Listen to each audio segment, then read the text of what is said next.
Esta série de videoaulas é resultado de cursos oferecidos pelo Centro Indígena de Estudos e Pesquisas CINEP, em parceria com a Universidade de Brasília, LACED Museu Nacional e Instituto Internacional de Educação IEB, voltado às lideranças indígenas para sua qualificação nos processos de participação e intervenção nos espaços de políticas públicas e na relação com o Estado brasileiro.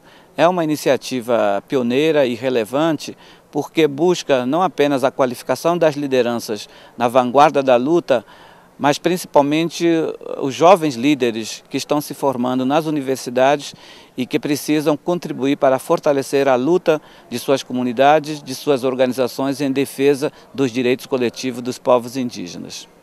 Há um número crescente de estudantes indígenas nos cursos de ensino superior e as atividades de sala de aula elas não têm condições de dar conta do horizonte de saberes necessários à inserção desses indígenas depois, né? Tanto no mercado de trabalho mais formal, né, mais usual, quanto no retorno para suas aldeias. E também numa outra dimensão, que é talvez a partir dos últimos 10 anos, o que a gente vê é uma crescente participação das lideranças indígenas em instâncias estatais. E se há um sucesso na produção de políticas públicas por essas lideranças na sua atuação, ainda há muito a que ser feito para que essas políticas públicas resultem em alteração da realidade da vida cotidiana dos povos indígenas no Brasil. A presente série de videoaulas procura tratar a relação entre povos indígenas e Estado no Brasil. Para isso, aborda conceitos fundamentais, como o próprio conceito do Estado, conceitos relativos aos direitos, em geral, da cidadania, e em especial os direitos indígenas, recuperando a história das relações entre povos indígenas e Estado do ângulo da tutela e da sua superação. Procura ainda mapear as políticas públicas atuais e como elas têm incidido e se relacionado com as populações indígenas. Da tutela à participação, todos esses temas estão elencados nesta série.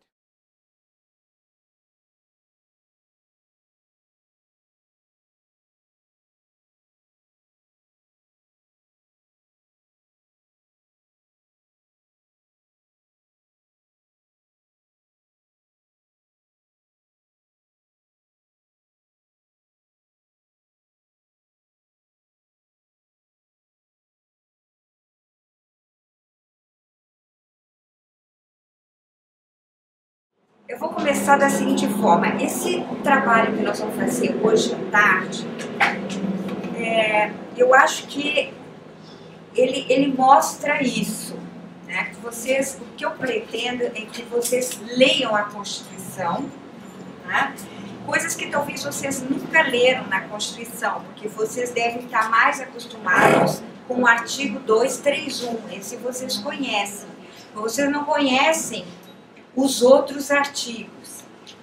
E aí, quando vocês lerem toda a Constituição brasileira, vocês vão perceber uma coisa, vocês vão perceber o peso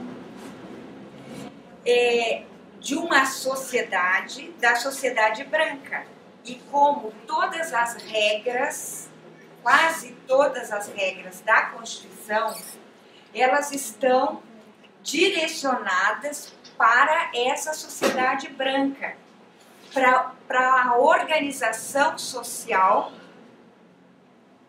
desse povo que vive na cidade, principalmente cada vez mais que vive na cidade.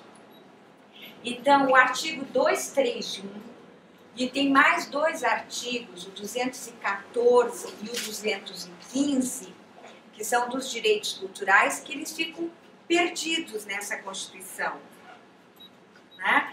O artigo 231 diz que o Estado brasileiro ele reconhece a organização social e os costumes dos índios, tá?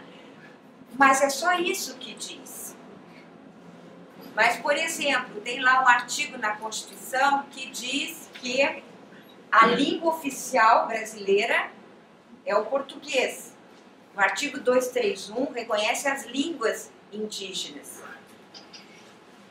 Mas como funciona esses direitos dos povos indígenas se toda a Constituição está montada para essa outra sociedade, não para as sociedades indígenas, não para os povos indígenas? Então, essa é uma grande dificuldade.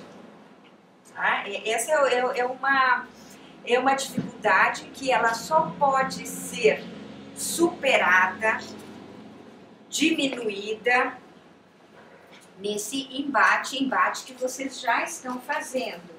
Né? Por exemplo, a questão da saúde, ou mesmo da educação, vocês não vão encontrar nenhuma regra na Constituição especificamente direcionada para os povos indígenas. Só diz assim, organização social, costumes. Então, o que aconteceu? Que foi toda a articulação, toda a mobilização, né, indígena, entre os apoiadores da causa indígena, que fez com que viessem leis, a criação dos distritos de saúde, né, indígena.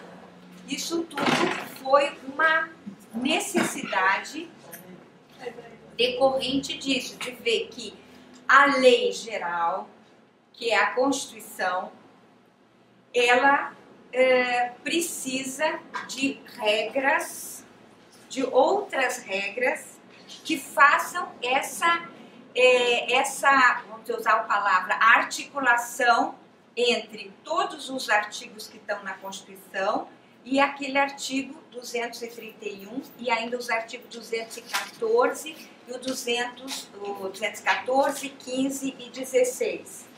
Tá? Porque senão uma coisa não fala com a outra. São duas realidades completamente diferentes.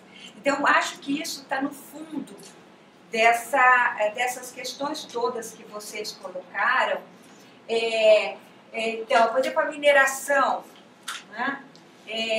A questão da retirada de madeiras, os intrusos nas terras, tudo isso, a questão do registro civil.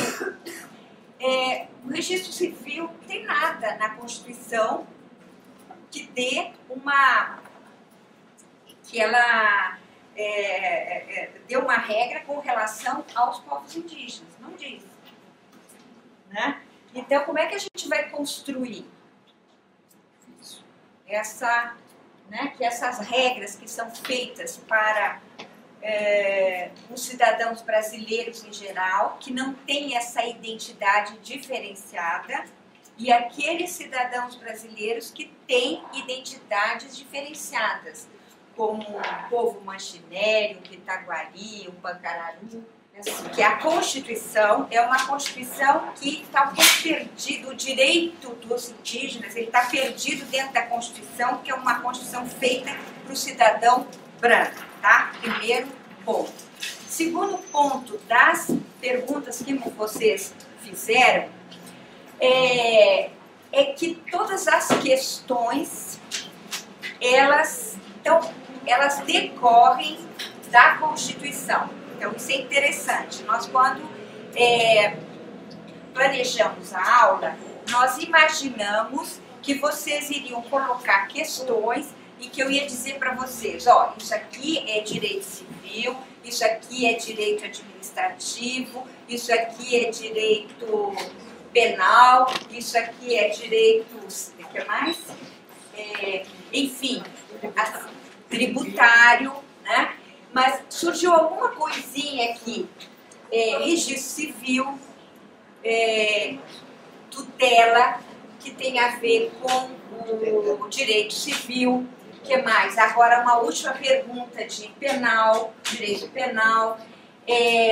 Essas questões que vocês colocaram aqui do São Francisco, projetos do PAC, mineração, hidrelétrica, retirada de madeira, tem a ver com direito ambiental, né? Aqui, quando vocês colocam essa questão aqui, reconhecimento, demarcação, tem a ver com direito administrativo.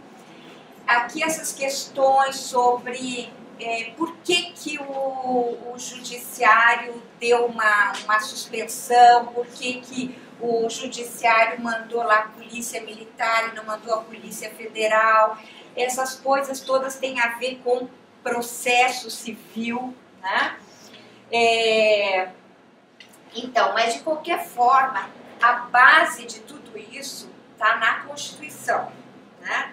Nós podemos ter ramos do direito, como a gente diz, né? Esse direito civil, direito penal, direito administrativo, direito ambiental, mas tudo isso ele tem uma base na Constituição. Bom, mas talvez antes eu quero explicar um pouco uma pergunta, acho que foi você que falou dos direitos fundamentais, né? Então tem um grupo que vai ficar com o artigo 5º ao 8º, que fala dos direitos e garantias fundamentais, né? Então, nesses direitos e garantias fundamentais, vocês têm, por exemplo, homens e mulheres são iguais em direitos e obrigações. Aí vocês vão talvez ficar com uma ideia que direitos fundamentais são aqueles que estão ali no artigo 5º e no artigo 6º, no artigo 7º, no artigo 8º, tá? Mas acontece que não, existem direitos fundamentais que eles estão em outros lugares da Constituição. É o caso do artigo 231, do 214, do 215, aquele artigo que se refere aos 18 anos da maioridade, que eu acho que é 218, né? Da família. Então, ninguém discute que tudo aquilo que está no artigo 5º, 6º, 7º, 8º são direitos fundamentais, porque está escrito lá que são direitos fundamentais. Mas existem outros direitos, como por exemplo, esse aqui: são penalmente inimputáveis os menores de 18 anos, sujeitos a normas de legislação especial. Se esse artigo 228 é fundamental ou não, ele está fora daquele rol lá inicial. Então, ele é direito fundamental ou não? 231 é um direito fundamental ou não é direito fundamental? Então, como eu disse, aqueles primeiros ninguém discute, os outros, há discussão, tá? Há discussão. Do meu ponto de vista, o 228 é um direito fundamental, o 231 é um direito fundamental coletivo, no caso dos povos, das coletividades indígenas. O 215 e 16 também são das outras coletividades, né? Agora, isso é uma forma de pensar. Existe uma concepção mais restrita que só diz que é aquilo lá. Qual é a importância dessa discussão? A importância dessa discussão está para uma reforma constitucional. Porque a reforma constitucional diz que o que está no artigo 5º não pode ser objeto de modificação. Então, o que está fora do artigo 5º poderia ser modificado. Mas se você diz que pela natureza, não é pelo lugar onde está, mas é pela natureza, aí você vai dizer o artigo 231 não pode ser modificado. Alguém me perguntou por que estão querendo modificar. Estão querendo modificar tudo. E tem coisas no artigo 5º que eu acho que tinha que ser modificada. Por exemplo, sigilo bancário, né? Então, tem algumas, mas o sigilo bancário de não poder ter acesso, né, ser considerado como um direito à intimidade, como um direito fundamental, isso é uma coisa que leva? Leva à proteção dos criminosos do colarinho branco, à improbidade, né? Então a gente fica entre a cruz e a caldeirinha, porque se a gente diz, vamos modificar o artigo 5º no caso do sigilo bancário, a gente também está abrindo chance para modificar coisas que são importantes. A questão da igualdade, a questão do direito à saúde. Então, sabe, isso é muito, muito complicado, né? Mas o que eu posso dizer para vocês, dentro, assim, na perspectiva da defesa dos direitos indígenas, é que a fundamentação teórica, no sentido de dizer que o artigo 231 é direito fundamental que não pode ser modificado. Tá? Agora, direitos humanos e direitos fundamentais, né? Essa terminologia. A terminologia internacional, né, de direitos humanos, são aqueles direitos reconhecidos e são fruto de uma elaboração histórico-social, né, de direitos. Isso começou assim, pensando em termos da nossa sociedade brasileira, que está ligada com a sociedade europeia, né? Isso tem uma data, que é uma data histórica, que é 1789, que é a Revolução Francesa, e os ideais de liberdade, de igualdade, de fraternidade. A partir dali começou a se formar todo um conjunto, né, de proposições que decorrem dessa igualdade, fraternidade, né, e liberdade. Né? Então, todos os homens são livres. Mas aí depois a gente começou a ver que precisa explicar melhor em que consiste essa liberdade. Liberdade de manifestar o pensamento, liberdade para criar, liberdade de ir para um lugar para o outro. Né? A igualdade, no começo, a igualdade era só entre os homens, né? E determinados homens. Quer dizer, alguns não eram vistos como homens. Hoje em dia, a gente já percebe que essa igualdade é igualdade entre homens e mulheres. A igualdade também tem que ser, tem assim, transversalidade, porque tem os homens e as mulheres que já têm uma idade, e tem aqueles que são os jovens, que são as crianças, né? Tem aqueles que têm deficiência, aqueles que não têm deficiência, tem aquele conjunto de homens e mulheres jovens e velhos que pertencem que são os indígenas, a um povo indígena. Então tem todas essas coisas assim, elas vão se entrecruzando e foram necessitando de uma explicitação. Né? Essa explicitação, ela constitui o conjunto dos direitos humanos. Então, vocês têm a declaração de 1789, na França, depois várias declarações, e em 1948, quando acabou a Segunda Guerra, que foi depois da Segunda Guerra Mundial, foi um período da Primeira, Segunda Guerra Mundial de muito sofrimento no mundo todo. Então veio a Declaração Universal de Direitos Humanos. Mas essa Declaração Universal de Direitos Humanos de 1948, que esse ano está fazendo 60 anos, né, ela já gerou uma série de outras declarações e convenções. Você já vê a diferença, declaração e convenção. Declaração, ela não é vinculante, as pessoas declaram, tá? Mas não é um tratado, não é uma convenção, não tem uma força vinculante, não é obrigatório. Mas a partir da Declaração de 1948, começaram a surgir essas convenções, tratados ou pactos. São todos nomes É que vai mudando no meio do tempo, os nomes vão mudando, mas a ideia é a mesma, é um acordo, tá?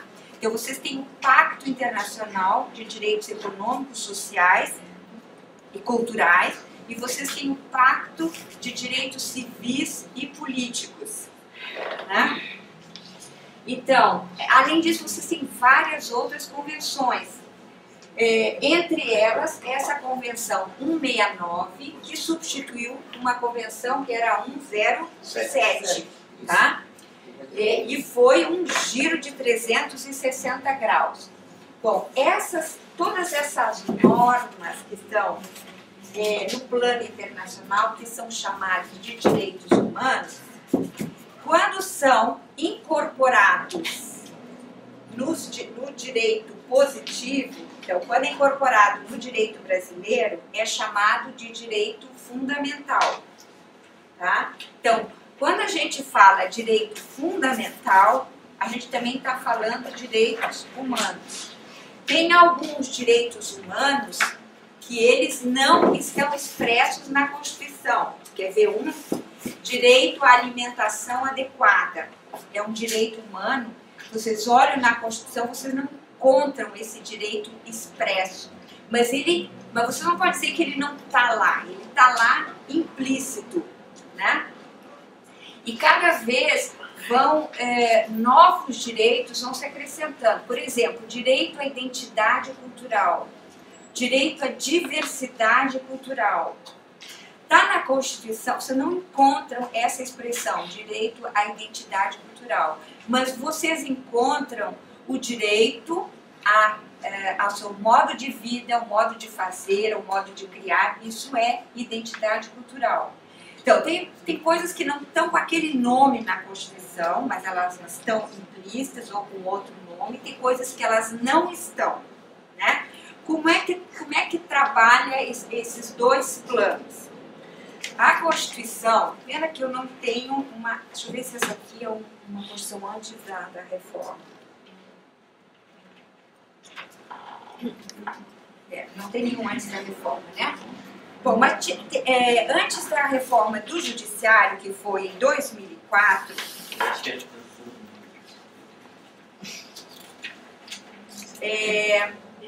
dizia, isso continua igual, né?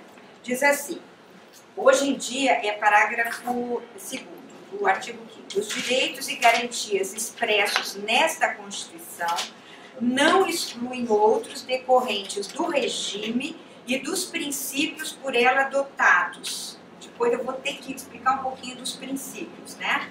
E o regime. Ou dos tratados internacionais em que a República Federativa do Brasil seja parte. Tá? Então, o artigo 5º deu uma porção de direitos, muitos são exatamente como está lá na Declaração Universal de 48, tá? E depois ele diz o seguinte, não excluem dos tratados internacionais.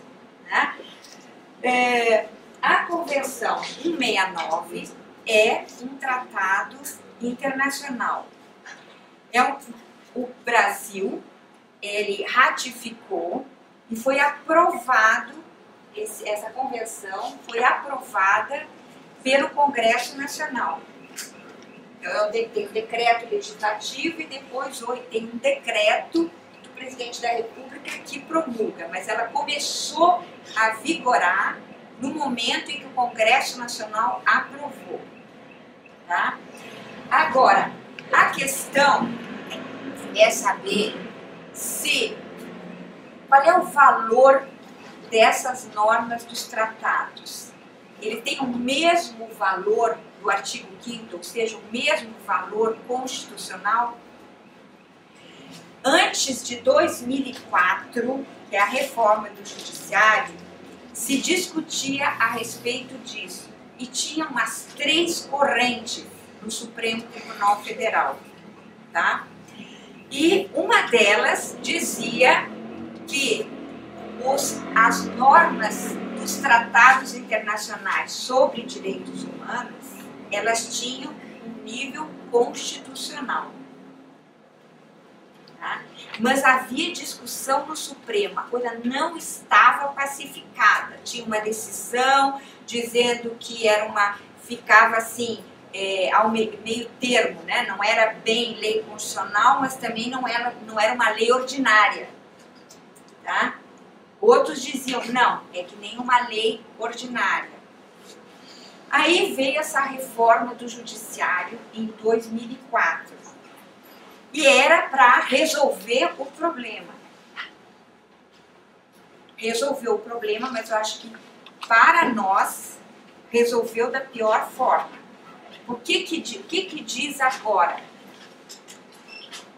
Diz assim, os tratados e convenções internacionais sobre direitos humanos que forem aprovados em cada casa do Congresso Nacional em 2 turnos por 3/5 dos votos dos respectivos membros serão equivalentes às emendas constitucionais. A Fabíola andou explicando o que é lei ordinária e lei complementar, né? A diferença é que a lei complementar é um processo mais complicado. Nós não falamos, mas agora a gente pode comentar. A emenda constitucional é um processo legislativo mais complicado ainda. Porque se fosse simples, podia mudar a Constituição a toda hora. Né? E a ideia é que a Constituição ela dure, que a Constituição ela vá amadurecendo, mas ela não possa ser modificada a todo momento, senão não tem segurança. Mas o que disse esse parágrafo 3º? Que precisa ter um quórum de emenda constitucional. Então, essa regra é clara daqui para frente, né? Daqui para frente eu digo 2004. Né? A partir de 2004, qualquer convenção internacional, para ela valer como Constituição, tem que ter um quórum de emenda constitucional. Certo? Agora, e aquilo que ela foi antes? Esse é o problema. Continua o problema. E além de continuar o problema, esse parágrafo 3º sinalizou contra a incorporação automática, não é? Porque diz que tem que ter esse quórum privilegiado de emenda constitucional. Então agora continua em aberto e é só o Supremo que vai resolver isso.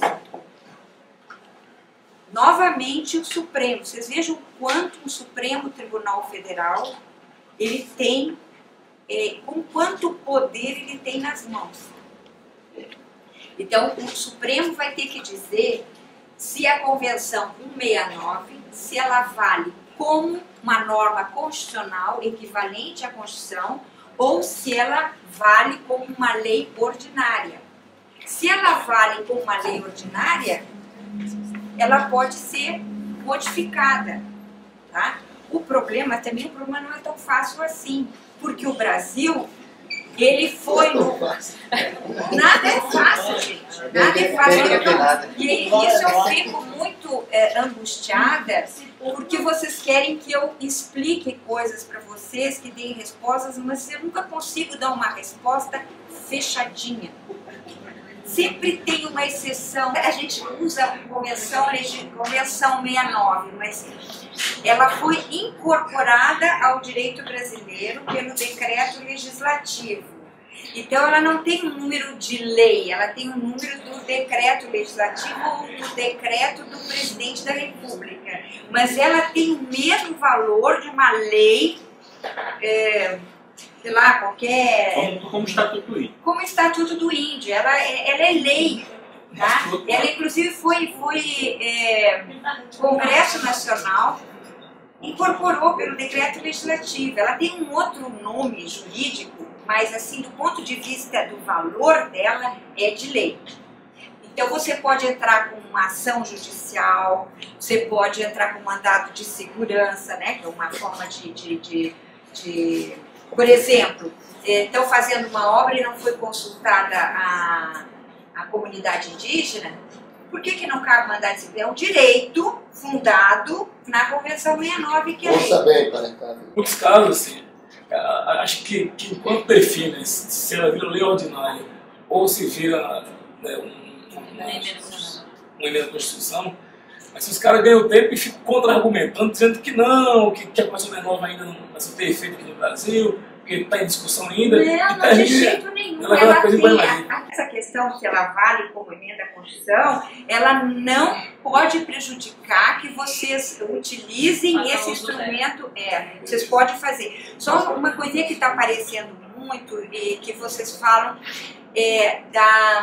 da legitimidade, né? Quer dizer, o Ministério Público, ele tem legitimidade para entrar com ação na defesa dos povos indígenas, mas vocês têm essa legitimidade, e isso já foi reconhecido por decisão judicial, está aqui na Constituição, é o 232. Os índios, suas comunidades e organizações são partes legítimas para ingressar em juízo em defesa de seus direitos e interesses. Vocês têm que utilizar mais esse artigo 231, porque o Ministério Público, às vezes até entra com uma ação que depois é um tiro no pé, né? É contra vocês. Acha que está fazendo bem, mas a gente não tem tanta essa legitimidade. E a Convenção 169, ela demorou para ser incorporada no direito brasileiro como convenção. Mas a ideologia dela, ela já foi incorporada pela Constituição. Está no artigo 231, que é esse... O que era a Convenção 107? Era tal do paradigma assimilacionista. O que é a 109? 169. É o paradigma da pluralidade, da diversidade, que as identidades elas precisam ser preservadas, né? E quem decide isso são os povos, né? E isso está no artigo 231. Então, a questão é a seguinte: se modificarem,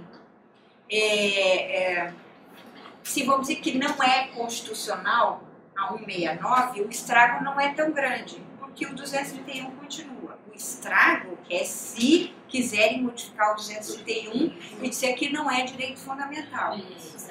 Tá? Então, a base, eu acho, é dizer que esse é um direito fundamental. E eu acho, não é uma coisa assim, vamos dizer, despida de fortes argumentos. Por quê? Porque a Declaração Universal de 1948, ela fala nos direitos culturais. Então, todos os países reconhecem que os direitos culturais são direitos humanos. E direitos humanos são direitos fundamentais. Então, essas coisas estão todas interligadas. Então, eu não vejo muita dificuldade com o tempo, do Supremo Tribunal Federal, de todos os tribunais, reconhecerem que direitos culturais são direitos humanos e que direitos humanos eles não podem ser retirados da Constituição. Tá? Então, mas sempre, quer dizer, tem várias explicitações, né, que precisam ser feitas, porque no dia a dia que a gente vê, eu vejo essa história voltando à história da língua, que é uma coisa que me incomoda, né? Todo o Estado brasileiro só trabalha com a língua portuguesa. Então, essa é uma forma de matar as outras línguas. Né? Então, e não tem... Então, precisa de uma explicitação em leis, como, por exemplo, em São Gabriel da Cachoeira, que diz que tem a língua oficial de São Gabriel da Cachoeira, tem mais 3 línguas oficiais. Mas precisa ter mais coisas. Precisa ter, por exemplo, que na rádio, na TV Brasil, que precisa ter um programa em que os índios falem na sua programas em línguas indígenas, né, para poder fazer valer o que está escrito no artigo 231. Então, a 169, ela complementa a Constituição. E a 169, ela é compatível com o artigo 231. A ideia da 169 é a mesma do 231, casa direitinho, então não tem problema nenhum. E a 169, ela tem regras, por exemplo, a regra de consulta, o que mais? Agora tem tanta coisa ali, 6 e 7, fala da consulta. Reconhece o conceito de povos, reconhece o conceito de território. Pois é, que na Constituição, a Constituição fala em terra, mas não fala em povos, mas não nesse sentido. Então, e o conceito de território é um conceito que não briga com a Constituição. Então, a 169, ela vem complementar. Tudo bem. Se for mexer na Constituição, se for mexer nela, vai ferir nossos vizinhos aqui, o Paraguai, Bolívia, essas coisas, por causa do tratado? Se mudar o 231, indiretamente vai estar indo contra a 169, né? Então, no plano internacional, isso causa um constrangimento. Agora, o que vai acontecer, quem vai reclamar, como faz isso tudo é muito... Pode ser que ninguém reclame, pode ser, mas pode ser que os nossos vizinhos da Bolívia, do Peru, da Colômbia, que eles reclamem, né? Levem isso, como é que a gente chama? Uma denúncia à Corte Interamericana. E o pessoal vai fazer uma avaliação do estatuto, comparar o estatuto e a convenção, né? E essa questão ontem do território e da terra indígena foi um debate caloroso, porque parece, eu não estava na aula do professor Fabretti, mas parece que ele colocou que território é o território nacional e é terra indígena, pelo que eles falaram, né? E isso está causando, como eles vão trabalhar esses conceitos no trabalho que eles têm que fazer, né, da formação, está havendo assim, um debate sobre essa questão. Está do território nacional, está do território indígena, vai, não vai? O Fabretti falou que na cabeça do jurista positivista brasileiro, é isso que ele diz. O juristão conservador, quando fala território, ele só pensa brasileiro. Dá uma recaída como gato. E aí quando você fala em território indígena, ele... né? Não, depois tem o seguinte, foi isso que ele disse. Na Constituição, o território, ele está nesse sentido físico, tá? Agora, as ciências sociais, elas construíram um conceito de território que não é exatamente o físico. Né? Você tem o território assim, imaterial, né? A gente fala, por exemplo, o território do samba, né? Então não tem nada a ver, até às vezes acontece, vamos dizer, entre aquelas determinadas avenidas, mas ele pode se espraiar né, de uma forma diferente. Então, o território, isso que também tem que ver, né? Porque tem esse conceito de território físico, com limite físico, e esse território que sobrepassa, né? A Constituição, ela só trabalha com essa questão física. Já reconhece no Estatuto dos Povos Indígenas de 73 territórios federativos da União. Então o conceito de território já estava ali na Lei 6.001. Criado na época da ditadura militar, então é uma coisa. E na própria Convenção 69 da OIT, ela define claramente o conceito de território. Mas o que eu estou percebendo, pela fala do Sandro, é que em várias coisas acontece. Vocês têm palavras que têm sentidos diferentes, né? Então você encontra na própria Constituição território com... ela tem um conceito diferente. Lei, por exemplo, né? A Constituição é lei? A Constituição é lei. Mas às vezes eu falo em lei, mas eu não estou me referindo à Constituição, estou me referindo àquela lei que foi votada pelo Congresso Nacional. A Convenção 169 é lei para nós? Ela é lei, mas ela não é lei naquele sentido estrito do processo legislativo lá que nós vamos ver. Então, isso que a gente tem que cuidar, que as palavras, elas, às vezes o interlocutor está fazendo um sentido e ela tem vários sentidos, então tem que clarificar. O território, para os povos indígenas, tem muito significado. for perguntar de mim enquanto planil, eu vou conceituar de uma forma diferente. Só que dizer a linguagem ela é complexa. Só para terminar, eu acho que isso que o Favete bem colocou, e que isso está muito dentro da nossa formação de jurista, é o território, povo. Então, esse medo de usar como povo, porque isso pode ser um germe da separação, né? Então, é por isso que cria território, vai criar um território, quer dizer que tem território tem muito a ver com soberania, então ninguém pode entrar, essa coisa toda. Mudar o estatuto, né, da Lei 6.001, como é que ficava com a Convenção 169. Então, vou tentar explicar assim.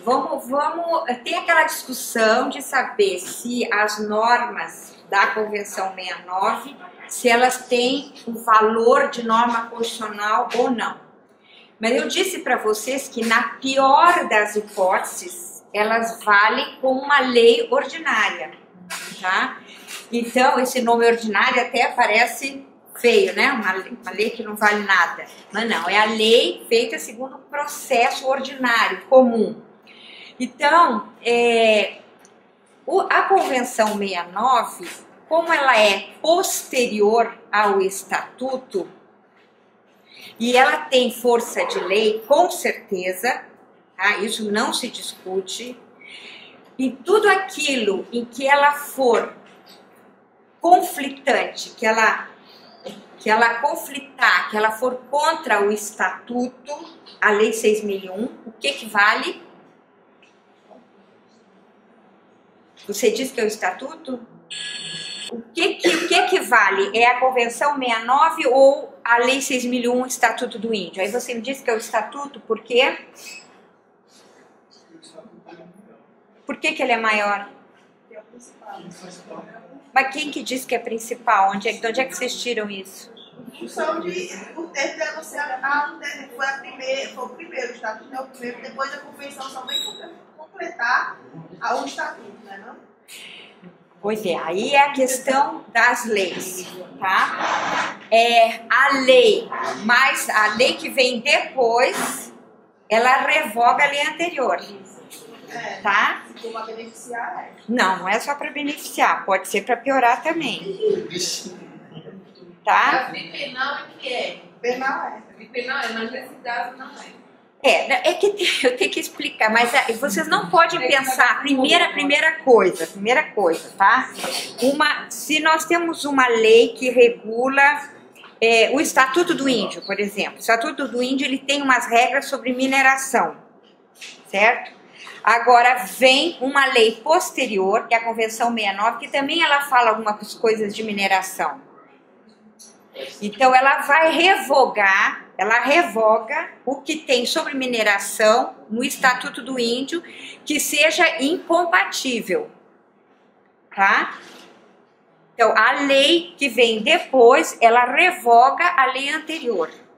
Não há, aí no caso, não há uma relação de mais importante e menos importante. O Estatuto do Índio e a Convenção 69, elas estão no mesmo patamar. Uma não é mais importante que a outra, tá? O que acontece é o seguinte, o Estatuto ele é mais abrangente, não é? E a Convenção 69, não. Ela abrange muitos assuntos, mas ela não tem toda aquela abrangência do Estatuto. Então ela não revoga totalmente a Lei 6.001. Mas naquilo que ela veio com uma regra que é contra a regra anterior, vale a regra nova. Tá? Então alguém diz assim, bom, aí só vale se for para beneficiar. E também um pouco depende do ponto de vista, né? O que beneficia, o que não beneficia. Mas se a lei nova, ela sempre vai valer e vai revogar a lei anterior, certo? O que pode acontecer é que frente à Constituição, aí a Constituição é diferente, a Constituição ela vale mais, Então, se vem essa lei nova, e essa lei nova, ela de alguma forma, ela viola, ela ofende, ela vai contra aquilo que está na Constituição, aí essa lei nova, ela é inconstitucional. Aí ela... É inválida. É inválida. Ela é inválida.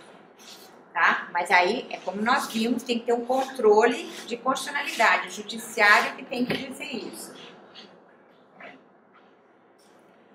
Bom,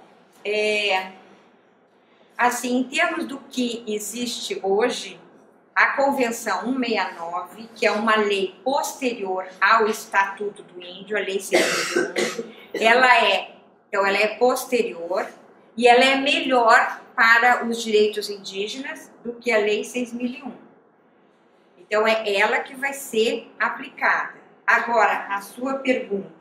Vocês estão estudando um novo Estatuto do Índio, porque vocês querem uma lei que seja uma lei que seja bem ampla, que regule todos os assuntos. A 169, ela regula bastante coisa, mas ela não diz tudo que vocês precisam, né?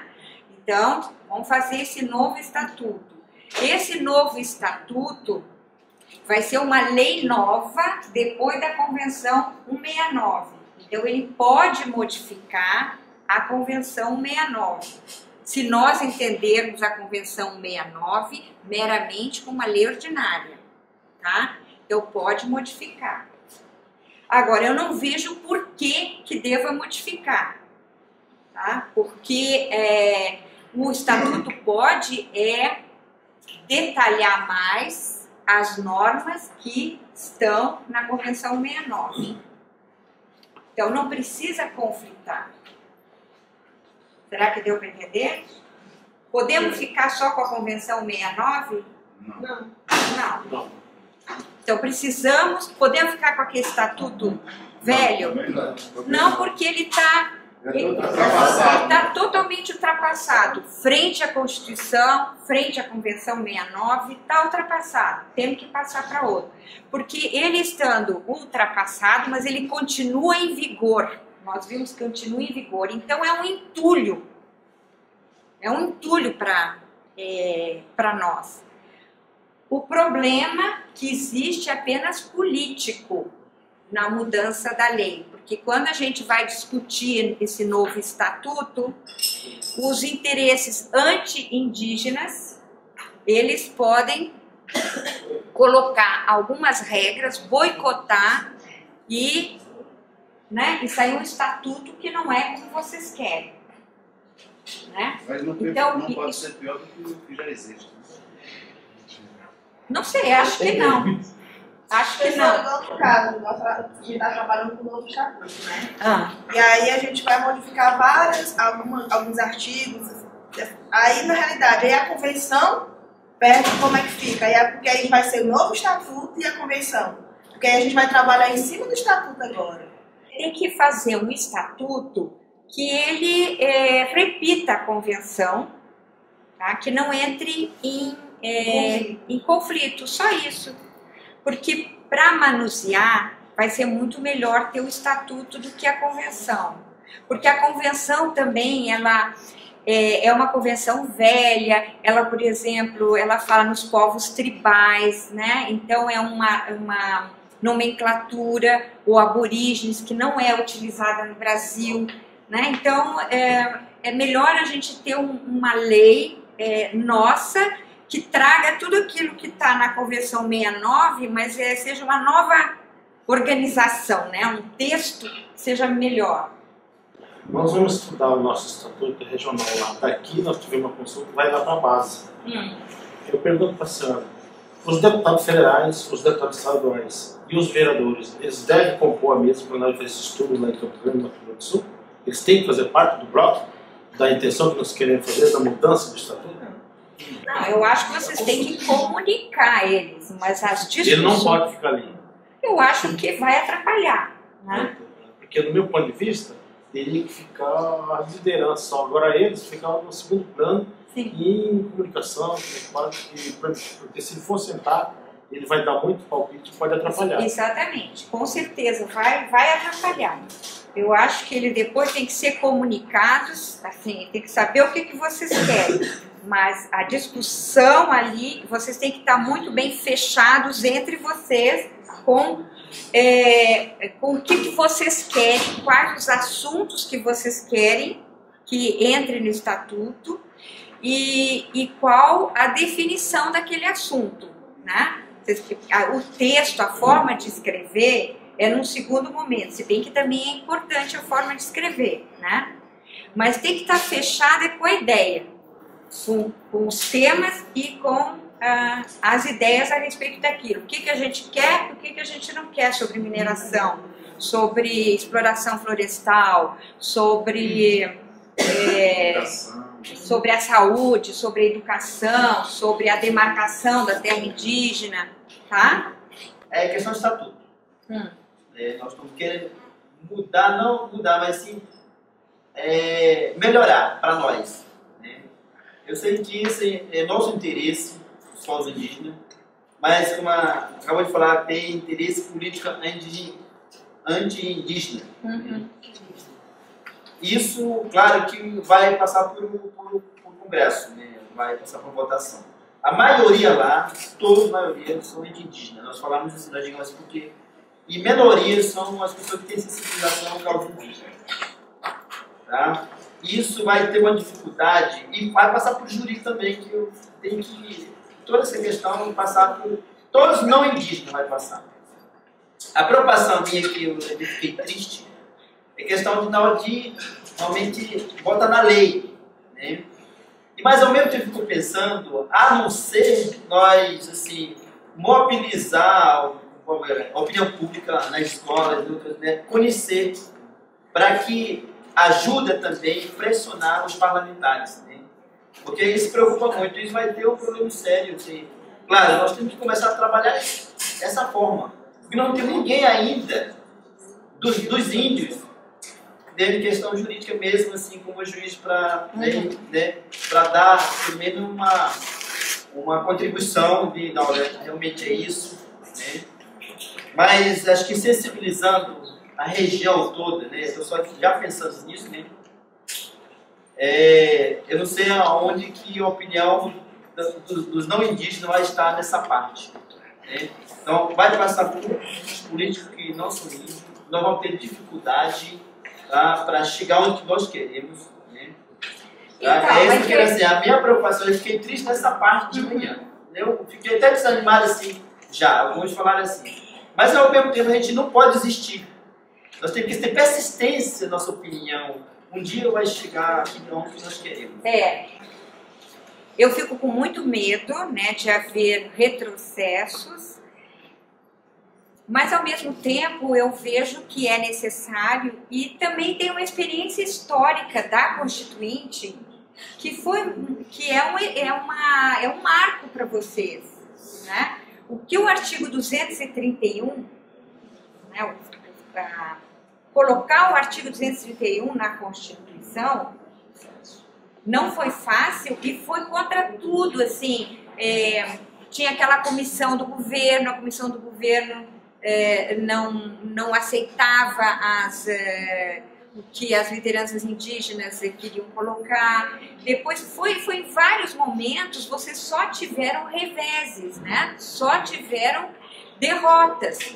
Mas no final de contas se conseguiu colocar lá o artigo 231, que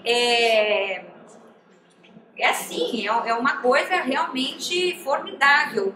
Tudo que aquele artigo 231, tudo aquilo que ele não está todo explicitado, todo detalhado, mas ele tem uma força incrível. Então, assim, uma coisa talvez que seja uma boa estratégia é fazer um estatuto enxuto, né? Um estatuto que não entre muitas, que quanto mais a gente abre, né, muitos artigos, aí de repente trocam uma palavra lá num dos artigos e ele repercute em tudo e aí prejudica. Então não tem aqueles ditados que a gente tem que falar o menos possível. Quando um estatuto cheio de detalhes pode... eu acho que tem que ser uma coisa mais mais simples e direta e não fugindo muito daquilo que está na Constituição, na Convenção 69. Mas tem que espantar aquele estatuto que diz aquela que continua falando em aculturação, que continua falando em reserva para índios, essas coisas assim que ficam marcando, entende, coisas que são preconceituosas. Isolado, em vez de integração. Exatamente. Tá? Apesar de eu dizer para vocês, nós todos sabemos que frente à Constituição aquilo não vale mais, para o administrador, o prefeito lá de uma cidade, ele vai olhar o estatuto, aquele 6.001, e aí eles usam esse aí. Tá? Bom, então, sim, o Enio me disse que uma dúvida que ficou para algumas pessoas, o que queria dizer força vinculante, né? Vinculante é obrigatório, que vincula. Então, é isso, é obrigatório. Tem a súmula vinculante do Supremo. O que é isso?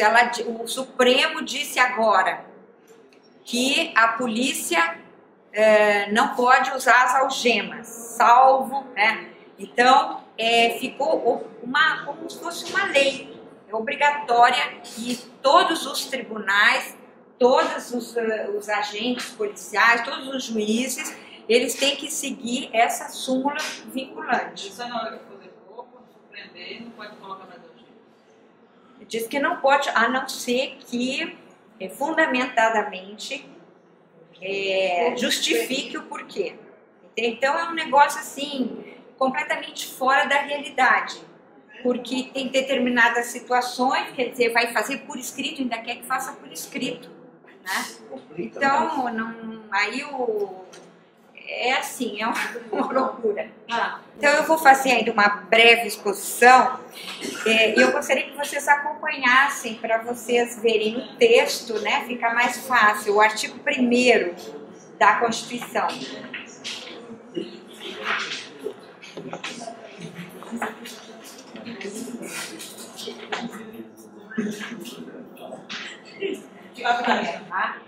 Mais adiante, em vários momentos, existem outros princípios, né? Mas aqui o Constituinte colocou como princípios fundamentais. Então vejamos o seguinte: a República Federativa do Brasil, formada pela união indissolúvel dos estados e municípios e do Distrito Federal, constitui-se em Estado democrático de direito e tem como fundamentos. Nessa frase já tem duas coisas importantes. A primeira coisa, essa frase revela a forma de Estado do Brasil. Tá? Tem dois tipos de básicos de Estado: Estado unitário e o Estado federado. Então, o Estado unitário, existe um governo central e a descentralização é províncias, departamentos, mas existe um governo só. No Brasil é uma federação, que nem nos Estados Unidos, né, na Alemanha. Então, é uma união de estados. Então, esse poder, existe um poder federal, que é o poder da União, e existe o poder estadual, que é dos estados. E também tem os municípios, o poder municipal. Certo? Então, isso aqui já de início está dito que é uma federação. Então, a federação cria muitos problemas para a aplicação da lei, porque vocês têm leis federais e tem leis estaduais e tem leis municipais. E às vezes há conflito de leis, né? Às vezes, então, Em geral, se eu perguntar para vocês, o que vale mais, a lei federal, estadual ou municipal? Vale mais a federal. A confusão está tão grande do nosso lado, ninguém sabe. Depende por quê?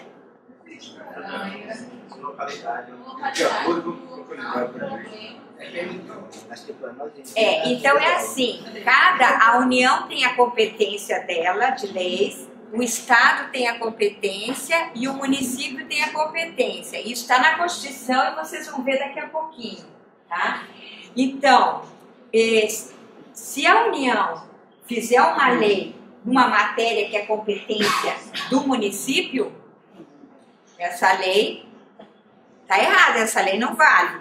Vale a do município. Então, cada macaco no seu galho. Tá? Então, um não pode se atravessar no outro.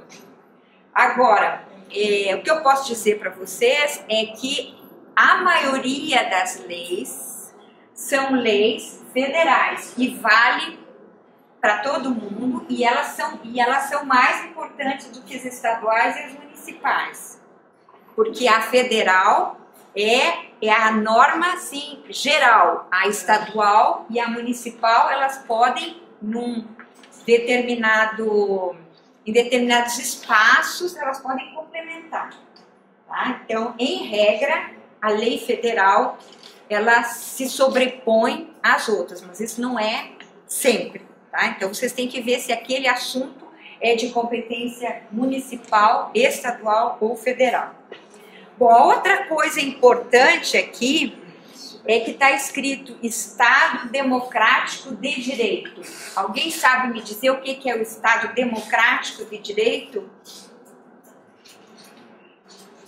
Isso aí é um conceito que ele foi elaborado pela doutrina, tá? Pelos pensadores, pelos líderes políticos e depois ficou nas constituições.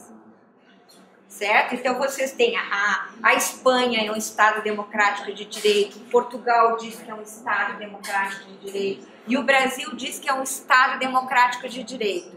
O que quer dizer Estado democrático de direito? Não, é assim. Quer dizer o seguinte, que é um Estado de direito, é um Estado que é regulado pela lei. É um Estado em que todas as autoridades, elas obedecem à lei. Tá? Elas têm que se comportar de acordo com a lei. Certo? Então, mas acontece que, por que a gente fala Estado democrático de direito? Que isso foi um avanço. Porque primeiro se achava que fazendo um Estado de direito, que dissesse todos são iguais perante a lei, que isso resolvia o problema, estava na lei, tudo está na lei. Tá? E aí se viu que isso não resolvia, que o Estado não adianta ser só de direito, ele tem que ser democrático de direito. Ou seja, ele tem que ter estruturas democráticas, né, que realmente possibilitem a igualdade entre as pessoas, não apenas a igualdade formal, mas a igualdade material. Tá? Então, essa expressão Estado Democrático de Direito, não sei se foi trabalhada pelo Cavete, ela tem esse sentido de um avanço não só no Brasil, mas em todos os países, né? De fazer com que o Estado não seja apenas um Estado de leis, mas seja um Estado de leis que diga isso, né? Que todos são livres, que todos são iguais, que todos têm acesso à educação. Não, mas um Estado que seja realmente democrático na sua prática. Tá? Então, por isso que nas constituições de Estado democrático de direito, vocês têm capítulos falando sobre ordem social, ordem econômica, porque uma Constituição de Estado de Direito, é uma Constituição que simplesmente se preocupa com os direitos e liberdades fundamentais, daquelas clássicas, poder votar, enfim, liberdade de ir e vir, liberdade de manifestação de pensamento, liberdade de associação, aquilo que está na Declaração Universal de 48, mas a organização do Estado, né? Como é que o Estado se organiza e quais são as competências do poder legislativo, do poder executivo, do poder judiciário. Então, assim, mais em termos de uma organização e de competência. E uma Constituição do Estado Democrático de Direito, ela traz regras que se refletem, que vão interferir na economia, principalmente na economia, tá? Para estabelecer a igualdade material. Bom, quais são os fundamentos aqui da Constituição? A soberania, a cidadania, a dignidade da pessoa humana, os valores sociais do trabalho e da livre iniciativa e pluralismo político. Desses aqui, desses 5 itens que estão acompanhando, aquele que é mais invocado é o da dignidade da pessoa humana. Tá? Vira e mexe, vocês têm muitas decisões judiciais que elas falam na dignidade da pessoa humana, interpretam a lei e dizem, não, isso aqui não pode ser assim, ou isso aqui tem que ser assim, porque só dessa forma é que nós vamos atingir a dignidade da pessoa humana. Entenderam? Então, esse dignidade da pessoa humana é um fundamento da nossa Constituição, do nosso Estado, e serve também como um princípio de interpretação da lei, principalmente no caso em concreto. O parágrafo único tem uma regra super importante. Todo poder emana do povo, que o exerce por meio de representantes eleitos ou diretamente nos termos dessa Constituição. Então, essa regra aí, o que ela significa? Qual é o regime de governo? Democrático. Exatamente, é uma democracia representativa, né? E aí, vocês vejam o seguinte,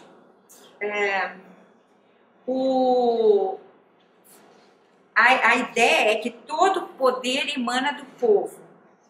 Então, uma coisa que às vezes é questionada no judiciário é porque como é que os juízes eles são escolhidos? São por concurso público, né? Então, eles não são eleitos pelo povo. Mas o Congresso Nacional, quer dizer, até a Constituição estabeleceu assim, que é por concurso público, né? Então, tem eu não sei, falaram na judicialização da política? Tá, eu vou um pouquinho adiante. No artigo 2º diz, são poderes da União, independentes e harmônicos entre si, o Legislativo, o Executivo e o Judiciário. A Fabíola falou hoje de manhã.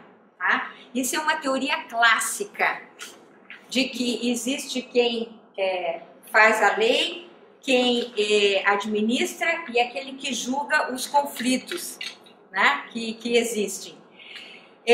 Mas ela também já disse que essas coisas não são tão assim, você não tem o poder legislativo, ele também administra, o poder judiciário também legisla, os tribunais têm os regimentos, são eles mesmos que fazem os regimentos.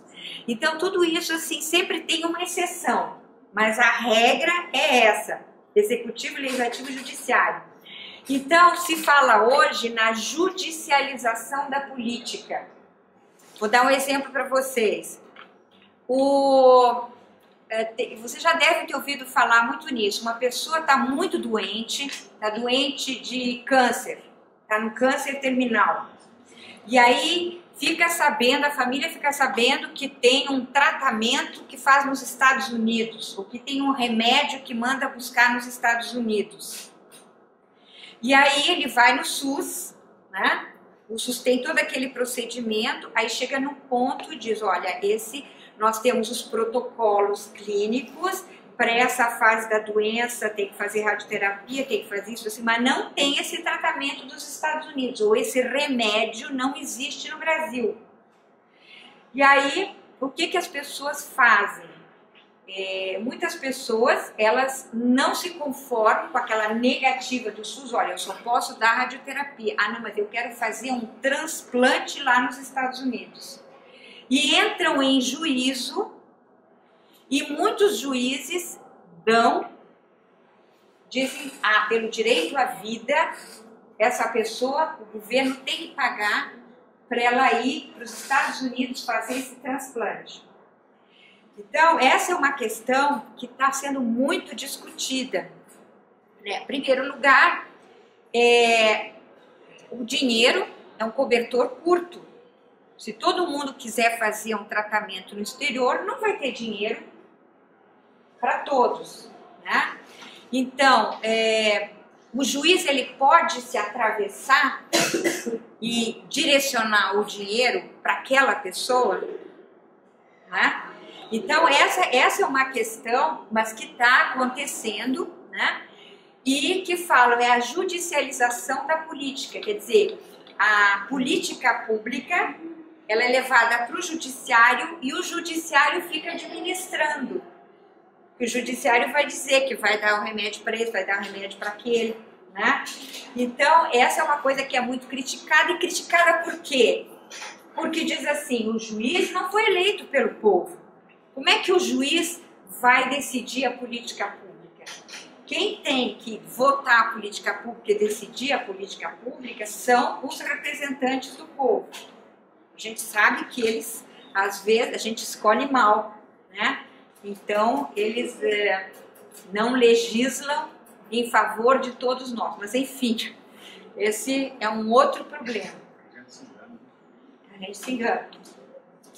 Então, essa regra, ela é trazida agora para discussão por conta desse acesso a medicamentos e agora também com o Supremo Tribunal Federal, as decisões do Supremo estão sendo muito contestadas. Por exemplo, essa das algemas, se você vai na internet, as pessoas todas criticando, né? Os policiais botaram as algemas à venda.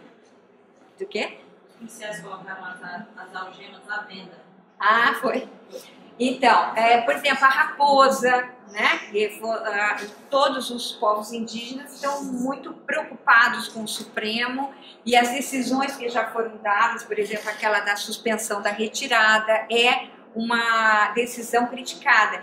Então, há por exemplo, o Fábio Conder Comparato, que é um jurista muito conhecido pelas suas posições, ele acha que tem que ser eleito, né?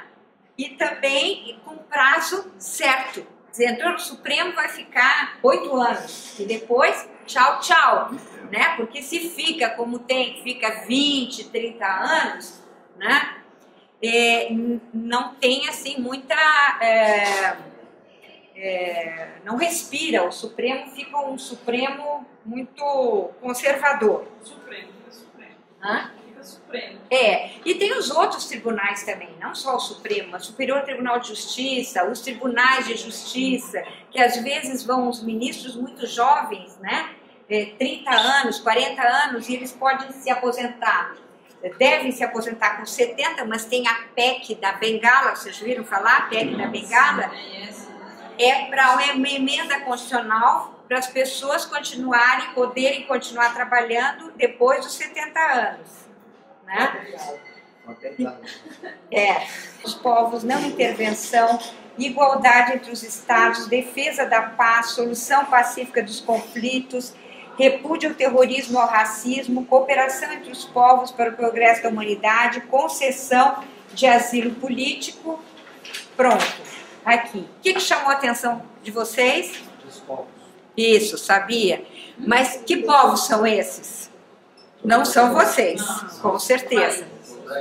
São os povos de outros países. Vou parar de falar um pouco, eu quero que vocês leiam e vejam com os próprios olhos, mas aqui já está mostrando para vocês como, quer dizer, nós olhamos para fora, mas não olhamos para dentro. Então, essa Constituição, ela mostra aqui, ela não reconhece, ela devia reconhecer no início, assim como a Constituição de Moçambique, ela reconhece logo no início da Constituição, você abre e ela fala em pluralismo jurídico, no reconhecimento dos diversos povos que compõem a República de Moçambique. Na nossa Constituição não diz isso. Ela reconhece no artigo 231, organização social, mas fica perdido. Não fala em povo, fala nos outros povos de fora, mas não os de dentro. Então isso está invisível. Isso aqui está invisível. Uma coisa que eu estava pensando é que alguém me perguntou sobre povos, né? Eu acho que a gente não deve ficar preocupado que algumas coisas não estão na Constituição, a gente querer colocar na Constituição. Tá? A gente pode comer pelas beiras, por fora. Por exemplo, a questão dos povos indígenas, essa nomenclatura, isso já é uma realidade. Vocês não tiveram a Conferência Nacional de Povos Indígenas? Em vários textos legislativos já aparecem povos indígenas. Professora, tem a lei de povos e comunidades tradicionais. Ela saiu como povos e comunidades tradicionais. Aquela do SNUC, né, das unidades de conservação? Não. Política Nacional de certo modo está ligado, mas você tem hoje a partir do Ministério do Meio Ambiente, uma política e uma Comissão Nacional de Desenvolvimento Sustentável dos Povos e Comunidades Tradicionais. Exatamente. Então esse é o termo que está sendo usado administrativamente para reunir esse conjunto. Mas na questão dos povos, né, quer dizer, isso já se incorporou na nossa legislação e ela não é incompatível com a Constituição. Então, às vezes, pode ser uma estratégia também, uma tática de luta, não vamos brigar para colocar ali, se já está em todo lugar aqui, né, aí vai chegar um momento que ninguém pode discutir. Então, às vezes a gente não pode fazer um cavalo de batalha de uma coisa que a gente pode conseguir por outros meios. O artigo 5º e o artigo 6º tem todos os direitos, assim, fala para todos, sem distinção. Então, se é sem distinção, cabe previdência social, cabe assistência, cabe tudo, aqueles auxílio natalidade, tudo isso, também para os índios. Até que ponto, né, você aplicar esse sistema, ele não conflita com a organização social. Então, uma questão que foi levantada aqui é de que muitas mulheres indígenas, elas estão engravidando, né, porque daí elas ficam recebendo o auxílio natalidade. Então, isso é um problema, né, nesse contato interétnico, nesse contato da legislação, tem coisas que aparentemente, né, são boas, mas elas acabam destruindo a própria organização. Então, essas coisas vocês têm que pensar, né, como assegurar a igualdade na diferença. Tá?